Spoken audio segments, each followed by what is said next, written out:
నమస్కారం NSTV news కి స్వాగతం. హెడ్లైన్ చూద్దాం.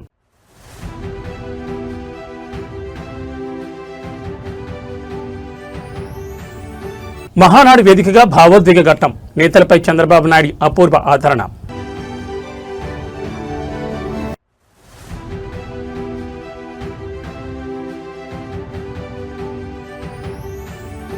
భాగ్యనగరంలో చారిత్రాత్మక ఘట్టం. అమీర్పేట మైత్రివనంలో ఎన్టీఆర్ కాంస్య విగ్రహాన్ని ఆవిష్కరించిన సీఎం రేవంత్.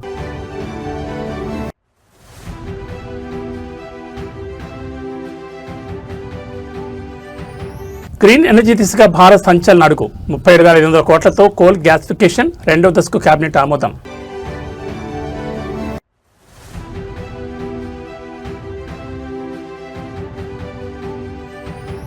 అంతరిక్ష రంగంలో భారీ ప్రమాదం. లాంచ్ ప్యాడ్ పైన పేలిపోయిన Jeff Bezos New Glenn rocket. ఇక డీటెయిల్స్ చూస్తే తెలుగుదేశం పార్టీ అత్యంత ప్రతిష్టాత్మకంగా నిర్వహిస్తున్న మహానాడు వేదికగా ఒక అద్భుతమైన భావోద్వేగ ఘట్టం ఆవిష్కృతమైంది. కేవలం రాజకీయాలే కాకుండా తనను నమ్ముకున్న నాయకులను కార్యకర్తలను గుండెల్లో పెట్టుకుని చూసుకునే అధినేతగా ముఖ్యమంత్రి చంద్రబాబు నాయుడు మరోసారి తన పెద్దరికాన్ని చాటుకున్నారు. మహానాడు సాక్షిగా చంద్రబాబు నాయుడు చూపించిన ఆత్మీయత, తన కుటుంబం కోసం ఆయన తీసుకున్న బాధ్యతను స్మరిస్తూ సదరు నేత తీవ్ర భావోద్వేగానికి లోనయ్యారు. ఆ విజనరీ లీడర్ నాయకత్వంలో రాష్ట్ర భవిష్యత్ కోసం మరెన్నో అద్భుతాలు సృష్టించడానికి సిద్ధమంటూ ప్రకటించారు. పసుపు పండుగ జరుగుతున్న మహానాడు వేదికపై ముఖ్యమంత్రి చంద్రబాబు నాయుడు పార్టీ కోసం అహర్నిశలు శ్రమించిన నేతలను ప్రత్యేకంగా అభినందించారు. ఈ క్రమంలోనే సదరు నేతతో చంద్రబాబు నాయుడు ప్రత్యేకంగా మాట్లాడి ఆయన కుటుంబ క్షేమ సమాచారాలు అడిగి తెలుసుకున్నారు. పార్టీ కోసం, ప్రజల కోసం నిలబడిన సదరు నాయకుడి కుటుంబ బాధ్యతను తానే స్వయంగా తీసుకుంటానని వేదిక సాక్షిగా చంద్రబాబు భరోసా ఇచ్చారు. అధినేత చూపిన ఈ అపూర్వ ఆదరణతో అక్కడ ఒక్కసారిగా భావోద్వేగ వాతావరణం నెలకొంది. అధినేత చూపిన ఆత్మీయతపై సదరు నేత హృదయపూర్వకంగా స్పందిస్తూ మహానాడు వేదికగా ముఖ్యమంత్రి చంద్రబాబు నాయుడు నాపై చూపించిన ఆత్మీయత, నా కుటుంబం కోసం ఆయన తీసుకున్న బాధ్యత గురించి చెప్తుంటే మాటలు రావడం లేదు. తీవ్ర భావోద్వేగానికి లోనయ్యానంటూ తన మనసులోని మాటను పంచుకున్నారు.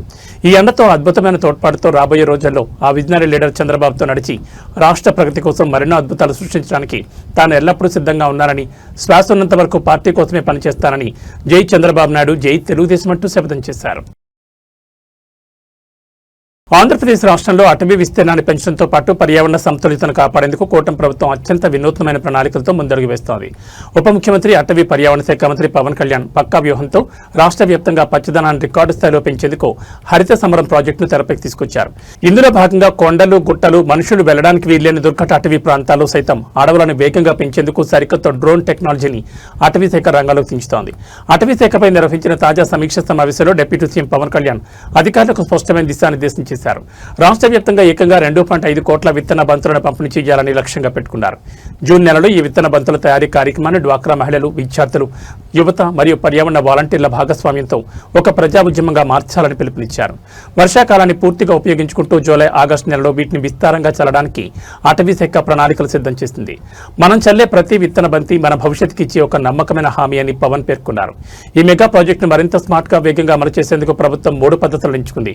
నేరుగా చల్లడం, చేతులతో నాటడంతో పాటు గుట్టలు, దుర్ఘటమైన లోయల కోసం అత్యాధునిక డ్రోన్ సాంకేతికతను ఉపయోగిస్తున్నారు. ఇప్పటికే స్వచ్ఛాంధ్ర స్వర్ణాంధ్ర విజన్లో భాగంగా అటవీ శాఖ డ్రోన్ల ద్వారా విత్తన బంతులను చల్లే విధానాన్ని క్షేత్రస్థాయిలో ప్రయోగాత్మకంగా పరిశీలిస్తోంది. నేల స్వభావాన్ని బట్టి పోషకాలు నిండిన మట్టి మరియు విత్తన మిశ్రమంతో కూడిన ఈ సీడ్ బాల్స్ డ్రోన్ల ద్వారా పడడం వల్ల తక్కువ సమయంలో, తక్కువ ఖర్చుతో 1000 ఎకరాల్లో దట్టమైన సామాజిక వనాలను, అడవులను సృష్టించవచ్చని అధికారులు భావిస్తున్నారు. అదే ఈ పార్టీ వాళ్ళకి ఇచ్చే గౌరవం. మొన్నటి వరకు చూశారు, రామ్మోహన్ నాయుడు గారు తండ్రి ఎంపీగా ఉంటే, ఆ రోజు పార్లమెంటరీ పార్టీ లీడర్గా ఉంటే, ఆయన అకాల మరణంతో ఆ రోజు నేను ఒక్కసారి ఆలోచిస్తే రామ్మోహన్ నాయుడు గారిని ఒకటే చెప్పాను, నువ్వేమీ అధైర్యపడద్దు, కుటుంబ పెద్దగా, తెలుగుదేశం పార్టీ కుటుంబ పెద్దగా బాధ్యత తీసుకుంటావు అని చెప్తే, వండర్ఫుల్ ఎక్స్పీరియన్స్. బాగా చదువుకున్నాడు, రాజకీయాలు కూడా బాగా చేస్తున్నాడు. 3వసారి ముచ్చటగా ఎంపీ అయ్యాడు, మళ్ళీ 4వసారి కూడా అవుతాడు. అందుకే ఆయన చేసిన కార్యక్రమాలు చూసిన తర్వాత నేను కేంద్రంలో మంత్రులు ఇస్తామంటే, మొట్టమొదటిసారిగా మళ్ళీ క్యాబినెట్ మినిస్టర్గా రామ్మోహన్ నాయుడు చేశామంటే, అతి చిన్న వయసులో ఈరోజు సెంట్రల్ క్యాబినెట్లో ఉన్నాడు. అది ఆయన అనుభవం. ఇప్పుడే అనిత తెలుగు గుండెల్లో సదా సజీవంగా నిలిచి యుగ పురుషుడు స్వర్గీయ నందమూరి తారక రామారావు జయంతి వేడుకల వేళ భాగ్యనగరంలో ఒక చారిత్రాత్మక ఘట్టం ఆవిష్కృతమైంది. హైదరాబాద్లోని అత్యంత రద్దీగా ఉండే అమీర్పేట్ మైత్రివనం సర్కిల్లో ఎన్టీఆర్ నూతన కాంస్య విగ్రహాన్ని తెలంగాణ ముఖ్యమంత్రి రేవంత్ రెడ్డి అధికారికంగా ఆవిష్కరించారు. నందమూరి కుటుంబ సభ్యులు, సినీ, రాజకీయ ప్రముఖులు మరియు వేలాది మంది అభిమానుల కోలాహల మధ్య జరిగిన ఈ విగ్రహావిష్కరణ మహోత్సవం అమీర్పేట మైత్రివనం జంక్షన్లో ఎన్టీఆర్ విగ్రహాన్ని ఏర్పాటు చేయాలనేది నందమూరి అభిమానుల సుదీర్ఘ కళ. అన్నగారి జయంతిని పురస్కరించుకుని ముఖ్యమంత్రి రేవంత్ రెడ్డి ముఖ్య అతిథిగా హాజరై ఈ విగ్రహాన్ని ఆవిష్కరించారు. విగ్రహాన్ని కప్పి ఉంచిన వస్త్రాన్ని తొలగించి అన్నగారి పాదాలకు సీఎం నమస్కరించిన తరుణంలో అక్కడ గుమిగూడిన వేలాది మంది నందమూరి అభిమానులు చేసిన జోహార్ ఎన్టీఆర్, జై ఎన్టీఆర్ నినాదాలతో అమీర్పేట్ పరిసర ప్రాంతాలన్నీ మారుమోగిపోయాయి. విగ్రహావిష్కరణ అనంతరం ఏర్పాటు చేసిన బహిరంగ సభలో ముఖ్యమంత్రి రేవంత్ రెడ్డి ప్రసంగిస్తూ ఎన్టీఆర్పై తనకున్న అపారమైన గౌరవాన్ని చాటుకున్నారు. ఎన్టీఆర్ ఉక్కు సంకల్పం కలిగిన ఒక సామాన్య మహానేత. పేద ప్రజల సంక్షేమం చేయంగా ఆయన ప్రవేశపెట్టిన పథకాలు, పరిపాలన నేటికి ఆదర్శం. ఆయన కేవలం ఒక నటుడు, రాజకీయ నాయకుడు కాదు. తెలుగు జాతి ఆత్మగౌరవం. ఎన్టీఆర్ ఇచ్చిన స్ఫూర్తితోనే, ఆయన వేసిన రాజకీయ భిక్షతోనే నేడు ఎందరో సామాన్యులు రాజకీయాల్లోకి వచ్చి అగ్రనాయకులుగా రాణిస్తున్నారంటూ రేవంత్ రెడ్డి కొనియాడారు. ఈ మహోత్సవానికి నందమూరి కుటుంబ సభ్యులు ప్రత్యేకంగా హాజరై ముఖ్యమంత్రికి కృతజ్ఞతలు తెలిపారు. వారితో పాటు టాలీవుడ్కి చెందిన పలువురు అగ్రనటులు, దర్శకులు, నిర్మాతలు మరియు సినీ పరిశ్రమ పెద్దలు తరలివచ్చి అన్నగారి విగ్రహానికి పుష్పాంజలి ఘటించారు. అమీర్పేట్ లాంటి కీలక కూడలిలో ఈ కార్యక్రమం జరగడంతో ట్రాఫిక్ ఎలాంటి అంతరాయం కలగకుండా నగర పోలీసులు ముందస్తుగా కట్టుదిట్టమైన రూట్ డైవర్షన్ మరియు భారీ బందోబస్తును ఏర్పాటు చేశారు.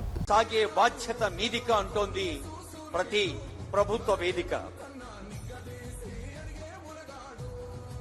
ప్రజలే దేవుళ్ళు, సమాజమే దేవాలయం అనిపించాలి. ఒక పని చేస్తే అదొక ఎగ్జాంపుల్ గా నిలిచిపోవాలి. అలాంటి ఎగ్జాంపులరీ పర్సనాలిటీ మనకు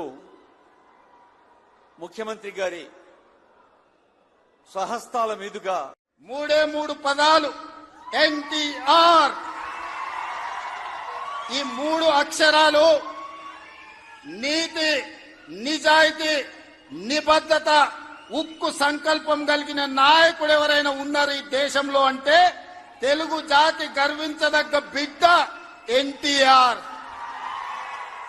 తెలంగాణలో అర్హులైన ప్రతి పేదవానికి సంక్షేమ ఫలాలు ఎలాంటి లొసుగులు లేకుండా నేరుగా అందేలా కాంగ్రెస్ ప్రభుత్వం సరికొత్త డిజిటల్ విప్లవానికి శ్రీకారం చుట్టింది.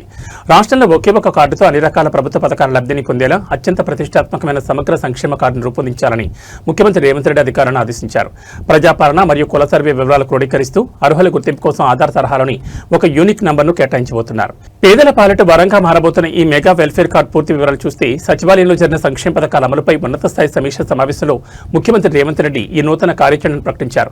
గతంలో వేర్వేరు పథకాలకు వేర్వేరు కార్డులు ఉండడం వల్ల సామాన్యులు పడుతున్న ఇబ్బందులకు ఈ విధానంతో చెక్ పడనుంది.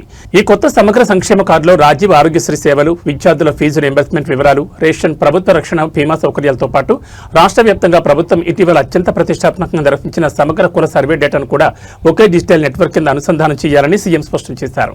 ఈ కార్డు ద్వారా అర్హులైన అసలైన పేదలను ఎలాంటి రాజకీయం లేకుండా పారదర్శకంగా గుర్తించేందుకు వీలుగా ఆధార్ కార్డు తరహాలోని ఒక ప్రత్యేక యూనిక్ ఐడెంటిఫికేషన్ నెంబర్ను కూడా డిజైన్ చేయాలని ఐటీ, రెవెన్యూ అధికారులకు సీఎం సూచించారు.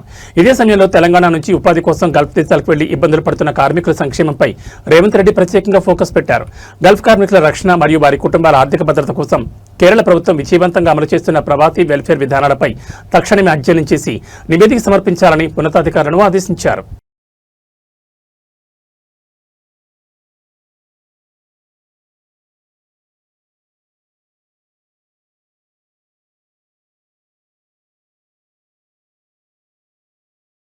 భారతదేశాన్ని ఇంధన రంగంలో స్వయం సమృద్ధిగా మార్చడమే కాకుండా భవిష్యత్ అవసరాలకు అనుగుణంగా గ్రీన్ ఎనర్జీ ఎకోసిస్టమ్ను బలోపేతం చేసే దిశగా కేంద్ర ప్రభుత్వం అత్యంత సంచలన, చారిత్రాత్మక నిర్ణయంతో ముందడుగు వేసింది. ప్రధాని నరేంద్ర మోడీ దూరదృష్టి, అద్భుత మార్గదర్శకత్వంలో దేశంలో బలమైన ఫ్యూచర్ రెడీ బొగ్గు వాయుకరణ రంగాన్ని నిర్మించేందుకు కేంద్రం పూర్తి నిబద్ధతతో పనిచేస్తోంది. ఇందులో భాగంగా గతంలో ప్రకటించిన మొదటి దశ విజయవంతం కావడంతో ఇప్పుడు కేంద్ర కేబినెట్ ఏకంగా 37,500 కోట్ల భారీ కేటాయింపులతో కోల్ గ్యాసిఫికేషన్ ఇన్సెంటివ్ స్కీమ్ 2వ దశకు ఆమోదముద్ర వేసింది. దీనికి సంబంధించిన పూర్తి వివరాలు చూస్తే దేశీయ బొగ్గు వనరులను సమర్థవంతంగా వినియోగించుకోవడమే లక్ష్యంగా కేంద్ర ప్రభుత్వం గతంలో 8,500 కోట్ల బడ్జెట్ కేటాయింపుతో కోల్ గ్యాసిఫికేషన్ ఇన్సెంటివ్ స్కీమ్ మొదటి దశను ప్రారంభించింది. మోదీ ప్రభుత్వ పక్కా ప్రణాళికతో ఈ మొదటి దశ కింద ఇప్పటికే 8 ప్రతిష్టాత్మక ప్రాజెక్టులను మంజూరు చేశారు. అత్యంత ఆశ్చర్యకరమైన విషయం ఏంటంటే ఇందులో సుమారు 4 మెగా ప్రాజెక్టుల పనులు ఇప్పటికే గ్రౌండ్ లెవెల్లో అత్యంత శరవేగంగా సాగుతున్నాయి. మిగిలిన ప్రాజెక్టులు కూడా తుది దశ అనుమతులను పూర్తి చేసుకుని నిర్మాణ పనులకు సిద్ధమవుతున్నాయి. ఈ మిషన్ మరింత బలోపేతం బలోపేతం చేస్తూ కేంద్ర కేబినెట్ ఇప్పుడు ఏకంగా 37,500 కోట్ల భారీ వ్యయంతో రెండో దశకు గ్రీన్ సిగ్నల్ ఇచ్చింది. కేబినెట్ ఆమోదం పొందిన అతి తక్కువ వ్యవధిలోని బొగ్గు మంత్రిత్వ శాఖ రికార్డు స్థాయిలో విస్తృతంగా శ్రమించి ఈ ప్రోత్సాహక పథకానికి సంబంధించిన పూర్తి మార్గదర్శకాలను రూపొందించింది. భాగస్వామ్య పక్షాల ముందుకు పూర్తి వివరాలు తీసుకొచ్చింది. కేంద్ర కేబినెట్ ఆమోదం తెలిపిన క్షణం నుంచి క్షేత్రస్థాయి అమలు వరకు ఈ ప్రాజెక్టు కదిలిన వేగం మరియు సమర్థత మోదీ ప్రభుత్వ స్పష్టమైన సంస్కరణల ఆధారిత మరియు కార్యాచరణాత్మక పాలనకు అద్దం పడుతోంది. प्रधानमंत्री नरेंद्र मोदी जी के मार्गदर्शन पर देश में कोल गैसिफिकेशन एक मजबूत इकोसिस्टम बनाने के लिए हम पूरे कमिटमेंट के साथ काम कर रहे हैं. आज इसी दिशा में पहले 8,500 करोड़ का फर्स्ट फेज इंसेंटिव स्कीम शुरू किया है. आज उसमें 8 प्रोजेक्ट्स का सैंक्शन भी किया है बहुत कम समय में. इस 8 प्रोजेक्ट्स में लगभग 4 प्रोजेक्ट्स का पूरा काम फील्ड पे शुरू किया है और कुछ बचे हुए 8 प्रोजेक्ट्स में भी अभी बहुत कुछ आगे बढ़ रहे हैं. जल्दी भी उसका भी काम शुरू होगा. हाल ही में केंद्र सरकार में अभी 37,500 करोड़ का ये second phase coal gasification incentive scheme का ఆధ్యాత్మిక నగరమైన తిరుపతిలో కాకి చొక్కా నయా అరాచకానికి తెరలేపింది. మద్యం మత్తులో ఊగిపోతూ శాంతి భద్రతలను కాపాడాల్సిన ఒక పోలీస్ అధికారి సామాన్య వ్యాపారిపై దాడికి దిగడం తీవ్ర కలకలం లేపింది. తిరుపతిలోని ప్రముఖ పూర్వీక సెంటర్లో ఉచితంగా బిర్యానీ ఇవ్వలేదన్న ఒకే ఒక కారణంతో హోటల్ యజమానిపై ఎస్పీఎఫ్ ఏఎస్ఐ రాము విచక్షణారహితంగా దాడికి దిగాడు. అయితే నడి రోడ్డుపై కాకి దాష్టికాన్ని సహించని హోటల్ యజమాని సిబ్బంది సదరు ఏఎస్ఐపై తిరగబడి దేశస్తుతి చేశారు. తిరుపతి సిటీలోని అత్యంత రద్దీగా ఉండే పూర్విక సెంటర్ సమీపంలో ఉన్న ఒక హోటల్కు నిన్న రాత్రి స్పెషల్ ప్రొటెక్షన్ ఫోర్స్లో ఏఎస్ఐగా విధులు నిర్వహిస్తున్న రాము అనే వ్యక్తి వెళ్లాడు. పూర్తి స్థాయిలో మధ్యమత్తులో ఉన్న ఏఎస్ఐ హోటల్ కౌంటర్ వద్దకు వెళ్లి తనకు ఉచితంగా బిర్యానీ పార్సల్ ఇవ్వాలని ఆర్డర్ చేశాడు. అయితే హోటల్ సిబ్బంది బిల్లు కట్టాలని కోరడంతో మధ్యమత్తులో ఉన్న సదరు అధికారి ఒక్కసారిగా రెచ్చిపోయాడు. నన్నే డబ్బులు అడుగుతావా, నేనెవరో తెలుసా అంటూ హోటల్ సిబ్బందిని బూతులు తిరుగుతూ రద్దు చేశాడు.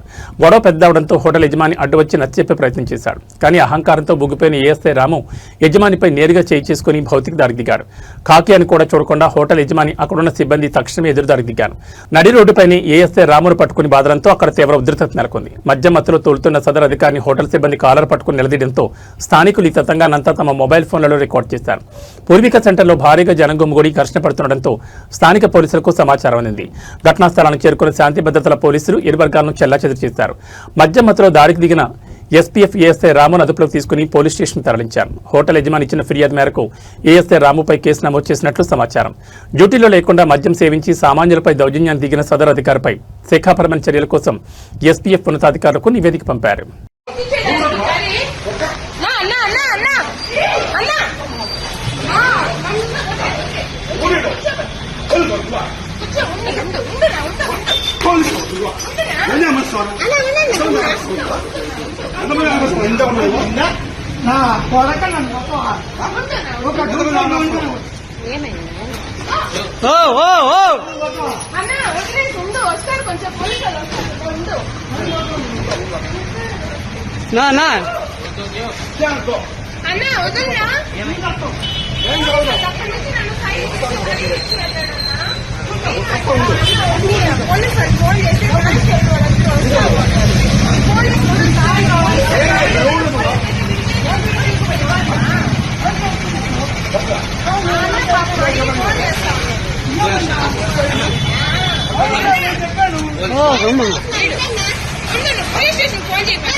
పోలీస్ అయితే ఎవరైతే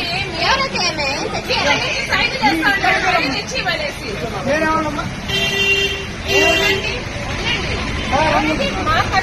ఉన్నత చదువులు చదివాం, చేతిలో డిగ్రీలు ఉన్నాయి, ఇక ఏ ఉద్యోగమో వస్తుందని ఐటీ కార్డాల చుట్టూనో ఆఫీసుల చుట్టూనో తిరగలేదు ఆ యువకులు. ఉద్యోగం అడగడం కాదు, మనమే ఒక వ్యాపారాన్ని సృష్టించుకోవాలి అనుకున్నారు. అనుకున్నదే తడవుగా తమ క్రియేటివిటీకి పదును పెట్టి గుంటూరు నగర వీధిలో ఒక పాత కారుతో సరికొత్త ఫుడ్ ట్రెండ్కు తెరలిపారు. హెల్త్ కాన్షియస్ ఉన్న వారి కోసం బొగ్గుల పొయ్యిపై కాల్చిన స్పెషల్ ఆయిల్ లెస్ చికెన్ అందిస్తూ ప్రస్తుతం స్థానికంగా హాట్ టాపిక్గా మారారు. చదువు పూర్తి కాగానే చాలా మంది లాగే ఉద్యోగాల వేటలో పడకుండా స్వయం ఉపాధి వైపు అడుగులు వేశారు. గుంటూరు చెందిన కొందరు పట్టభద్రులైన యువకులు. తక్కువ పెట్టుబడితో ఎక్కువ మందిని ఎలా ఆకర్షించాలనే ఆలోచన నుంచి పుట్టింది ఈ కార్ ఫుడ్ కోర్ట్ ఐడియా. ఒక పాత కారును కొనుగోలు చేసి దాన్ని ఎంతో ఆకర్షణీయంగా వినూత్నంగా మార్చి ఒక మొబైల్ ఫుడ్ కోర్ట్గా తీర్చిదిద్దాను. సాయంత్రం కాగానే గుంటూరు నగరంలో ఈ కారు వెలిసే లైట్లు, అక్కడి నుంచి వచ్చే చికెన్ సువాసనలు నగరవాసులను ఇట్టే కట్టుపెట్టేస్తున్నాయి. కేవలం కారు డిజైన్ మాత్రమే కాదు, వీరు అందిస్తున్న మెనూ కూడా చాలా విలక్షణమైంది. ప్రస్తుత కాలంలో ప్రతి ఒక్కరూ ఆరోగ్యంపై, ఫిట్నెస్ పై ప్రత్యేక శ్రద్ధ చూపిస్తున్నారు. ముఖ్యంగా నూనె వస్తువులకు దూరంగా ఉంటున్నారు. దీన్ని గమనించిన ఈ యువకులు చుక్క నూనె కూడా వాడకుండా కేవలం బొగ్గుల పొయ్యికి కాల్చిన ఆయిల్లెస్ చికెన్ స్నాక్స్ ను కస్టమర్లకు అందిస్తున్నారు. రుచితో పాటు ఆరోగ్యాన్ని కూడా మేలు చూస్తుండటంతో జిమ్కు వెళ్లే యువత, డైట్ ఫాలో అయ్యేవారు ఈ కార్ ఫుడ్ కోర్ట్ దగ్గరకు క్యూ కడుతున్నారు. తక్కువ ధరలోని నాణ్యమైన స్నాక్స్ లభిస్తుండటంతో బిజినెస్ క్లిక్ అయిపోయింది.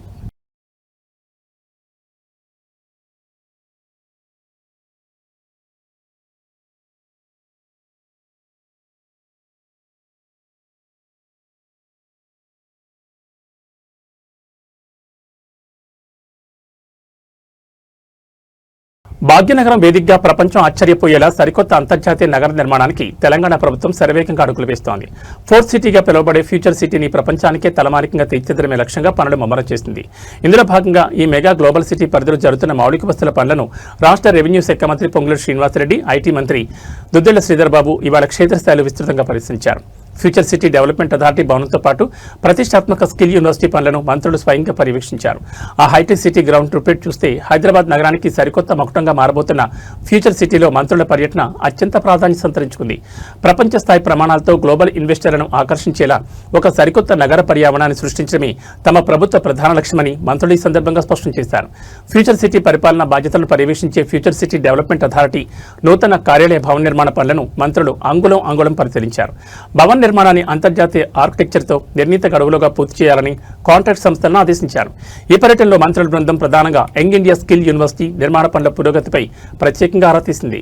నిరుద్యోగ యువతను గ్లోబల్ లీడర్గా మార్చేందుకు కార్పొరేట్ భాగస్వామ్యంతో నిర్మిస్తున్న ఈ క్యాంపస్ పనులు ఏ దశలో ఉన్నాయో ఇంజనీరింగ్ అధికారులను అడిగి తెలుసుకున్నారు. రాబోయే విద్యా సంవత్సరం నాటికి అకాడమిక్ బ్లాక్లు, అత్యాధునిక ల్యాబ్లు మరియు శిక్షణా కేంద్రాలు పూర్తి స్థాయిలో అందుబాటులోకి రావాలని, ఇందుకు అవసరమైన నిధులను ప్రభుత్వం తక్షణమే విడుదల చేస్తుందని మంత్రి శ్రీధర్ బాబు అధికారులకు భరోసా ఇచ్చారు.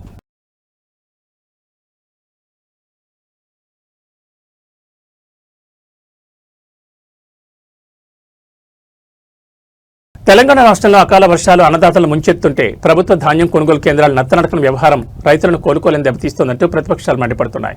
రైతుల రక్తాన్ని చెమటగా మార్చి పండించిన పంటను కాంగ్రెస్ ప్రభుత్వం సకాలంలో కొనుగోలు చేయకపోవడంతో ఐకేపీ సెంటర్లోని ధాన్యం అకాల వర్షాలకు తడిసి ముద్దైందని, దీంతో అన్నదాతలు దిక్కుతోచని స్థితిలో కొట్టుమిట్టాడుతున్నారంటూ బీఆర్ఎస్ నాయకులు నలమాస శ్రీకాంత్ గౌడ్ తీవ్ర ఆగ్రహం వ్యక్తం చేశారు. రైతులు పండించిన ప్రతి గింజను తక్షణమే ప్రభుత్వమే కొనుగోలు చేయాలని ఆయన డిమాండ్ చేశారు. రాష్ట్ర వ్యాప్తంగా సాగుతున్న యాసంగి ధాన్యం కొనుగోళ్లపై క్షేత్రస్థాయిలో తీవ్ర విమర్శలు వ్యక్తమవుతున్నాయి. ఐకేపీ సెంటర్లకు ధాన్యం తెచ్చి వారాలు గడుస్తున్న అధికారులు తూకాలు వేయకపోవడంతో ఒక్కసారిగా ముంచెత్తిన అకాల వర్షాల ధాటికి వేలాది క్వింటాల ధాన్యం కొట్టుకుపోయింది. చేతికొచ్చిన పంట కళ్ల ముందే తడిసిపోవడంతో రైతులు కన్నీరు మున్నీరవుతున్నారు. ఈ దుస్థితిపై మండిపడిన నలమాస శ్రీకాంత్ గౌడ్ కాంగ్రెస్ ప్రభుత్వ అలసత్వం వల్లే అన్నదాతలకు ఈ అరిష్టం దాపరించిందని, కొనుగోలు వేగవంతం చేయడంలో ప్రభుత్వం పూర్తి స్థాయిలో విఫలమైందని ఆరోపించారు. ధాన్యం కొనుగోలు కేంద్రాలను పరిశీలించిన అనంతరం నలమాస శ్రీకాంత్ గౌడ్ మీడియాతో మాట్లాడుతూ రైతులు తమ రక్తాన్ని చెమటోడ్చి పండించిన పంటను కాంగ్రెస్ ప్రభుత్వం కనీసం పట్టించుకోకపోవడం దారుణమన్నారు. వర్షాలకు తడిసిన ధాన్యాన్ని చూసి తట్టుకోలేక రైతులు దిక్కుతోచని స్థితిలో కొట్టుమిట్టాడుతున్నారు. కనీసం ఇప్పటికైనా ప్రభుత్వం నిద్రమత్తు వేడాలి. వర్షానికి తడిసిన రంగుమారిన ధాన్యంతో సంబంధం లేకుండా రైతులు పండించిన ప్రతి గింజను కనీస మద్దతు ధరకు ప్రభుత్వమే పూర్తిగా కొనుగోలు చేయాలి. లేని పక్షంలో బీఆర్ఎస్ ఆధ్వర్యంలో రైతుల పక్షాన పెద్ద ఎత్తున ఉద్యమిస్తామని హెచ్చరించారు. ఈరోజు ఈ యొక్క రాష్ట్ర ప్రభుత్వం రైతులపైన పగబట్టిందా అనేటువంటి విధంగా ఇలా వ్యవహరిస్తూ ఉంది. కళ్ళాలలో ఉన్నటువంటి వడ్లన్నీ కూడా అట్నే నిలిచిపోయి ఉన్నాయి. సకాలంలో కొనుగోలు అనేటువంటి సరిగ్గా జరగకపోవడంతో ఈ చెడగొట్టు వానలు పడి అకాల వర్షాలతోని అన్నదాత మొత్తం కూడా కకలావికలమైపోతూ ఉన్నాడు.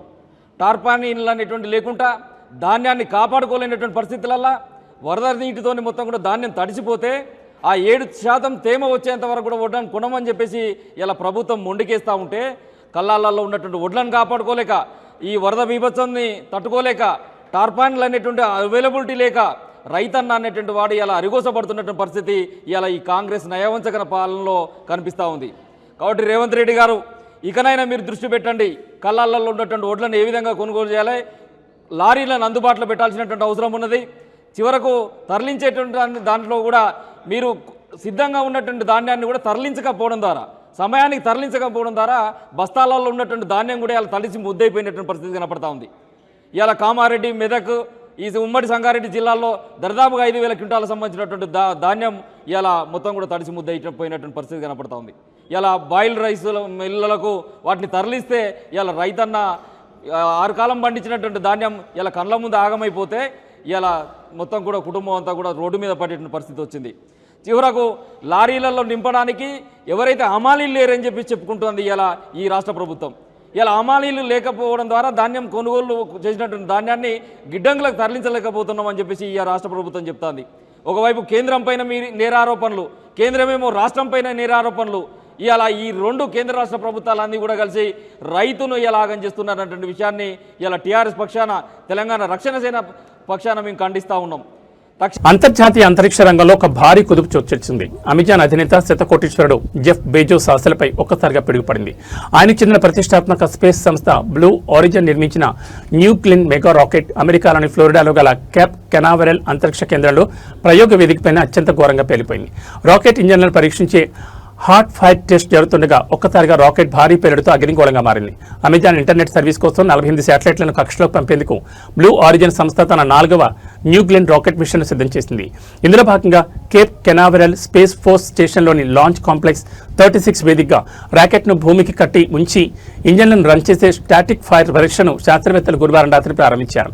అయితే ఇంజన్లు మండిన కొద్ది సెకన్లకే ఊహించని విధంగా సాంకేతిక లోపం తలెత్తి 320 అడుగుల పొడవైన ఆ బృహత్తర రాకెట్ ఒక్కసారిగా పేలిపోయింది.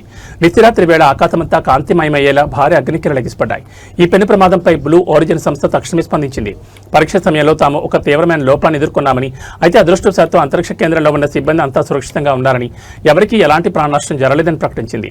ఈ ఘటనపై జెఫ్ బెజోస్ సోషల్ మీడియా వేదికగా స్పందిస్తూ, ఇది చాలా కఠినమైన రోజు, ప్రమాదానికి గల ఖచ్చితమైన కారణాలు ఇంకా తెలియాల్సి ఉంది, కానీ మేము దేన్నైనా మళ్లీ పునర్నిర్మించి తిరిగి ప్రయోగాలు చేస్తామని ధీమా వ్యక్తం చేశారు. దీనిపై స్పేస్ ఎక్స్ అధినేత ఎలాన్ మస్క్ కూడా స్పందిస్తూ, ఇది విచారకరం, మీరు త్వరగా కోలుకోవాలని ఆశిస్తున్నానంటూ ట్వీట్ చేశారు.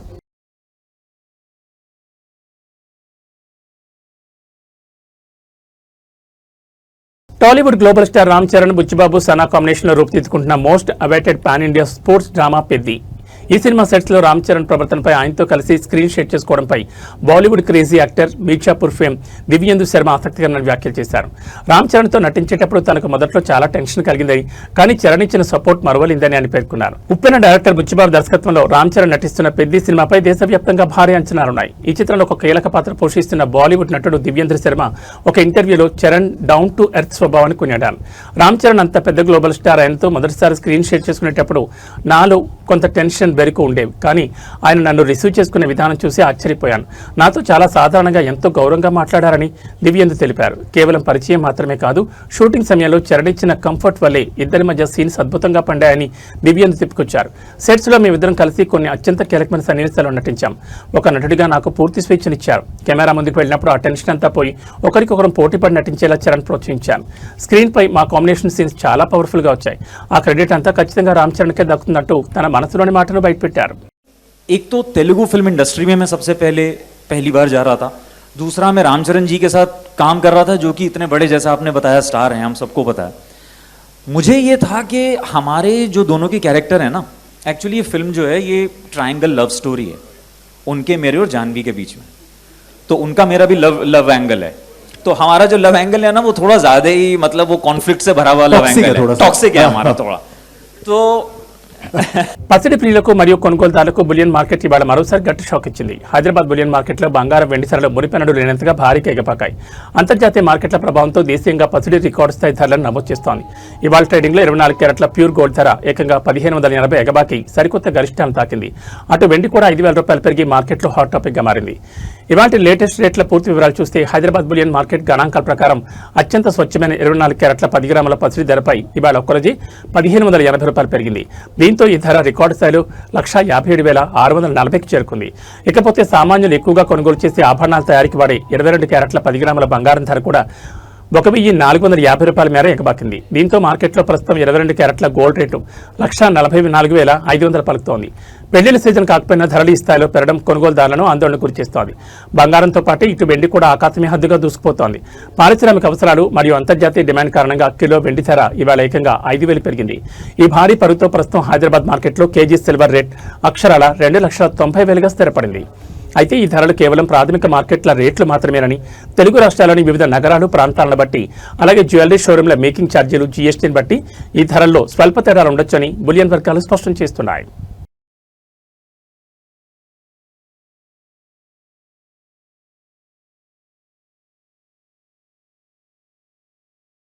దేశీయ స్టాక్ మార్కెట్లలో ఇవాళ ఉదయం ఎల్ఐసి ఇన్వెస్టర్లు ఒక్కసారిగా తీవ్ర భయాందోళనకు గురయ్యారు. నిన్నటి వరకు దాదాపు 830 వద్ద ట్రేడ్ అయిన ఎల్ఐసి షేర్ వాల్యూ ఇవాళ ట్రేడింగ్ మొదలవగానే ఏకంగా 50% మేరకు కుప్పకూలి కనిష్టంగా 413 వద్దకు పడిపోయింది. దేశంలోని అతిపెద్ద ప్రభుత్వ బీమా సంస్థ షేర్లు ఇలా ఒక్కరోజే సగానికి సగం పడిపోవడంతో ఇన్వెస్టర్లు బెంబేలెత్తిపోయారు. అయితే ఇది స్టాక్ క్రాష్ కాదని, ఇన్వెస్టర్లకు ఒక భారీ లాభమని మార్కెట్ నిపుణులు స్పష్టం చేస్తున్నారు. ఎల్ఐసి షేర్ ధర ఇవాళ సగానికి తగ్గడానికి అసలు కారణం సంస్థ ప్రకటించిన 1:1 బోనస్ షేర్ నిర్ణయమే. ఎల్ఐసి మేనేజ్మెంట్ తమ ఇన్వెస్టర్ల కోసం ఒక షేరుకు మరో ఎక్స్ట్రా షేర్ ఉచితంగా అందించాలని నిర్ణయించింది. మార్కెట్ నిబంధనల ప్రకారం ఏదైనా ఒక సంస్థ బోనస్ షేర్ అని ప్రకటించినప్పుడు దానికి సంబంధించిన ఎక్స్ డేట్ రోజున మార్కెట్ ఆటోమేటిక్గా షేర్ ధరను అడ్జస్ట్ చేస్తుంది. అందులో భాగంగానే నిన్న 830 రూపాయలుగా ఉన్న ఎల్ఐసి షేర్ వాల్యూ ఇవాళ 50% అడ్జస్ట్మెంట్ అయి 413 వద్ద ట్రేడింగ్ ప్రారంభించింది. దీనివల్ల ఇన్వెస్టర్లకు రూపాయి కూడా నష్టం వాటిల్లదు. ఉదాహరణకు మీ దగ్గర నిన్నటి వరకు 830 రూపాయల ధరన ఎల్ఐసి సింగిల్ షేర్ ఉంటే ఇవాళ నుండి దాని ధర 415 అవుతుంది. కానీ దానికి బదులుగా మీ డీమ్యాట్ ఖాతాలోకి సంస్థ తరపున మరో అదనపు షేర్ ఉచితంగా చేరుతుంది. అంటే మీ దగ్గర ఉన్న షేర్ల సంఖ్య సరిగ్గా రెట్టింపు అవుతుంది.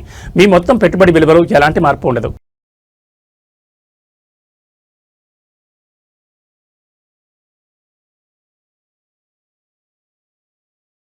ఇవి బులెటిన్ విశేషాలు. నమస్కారం.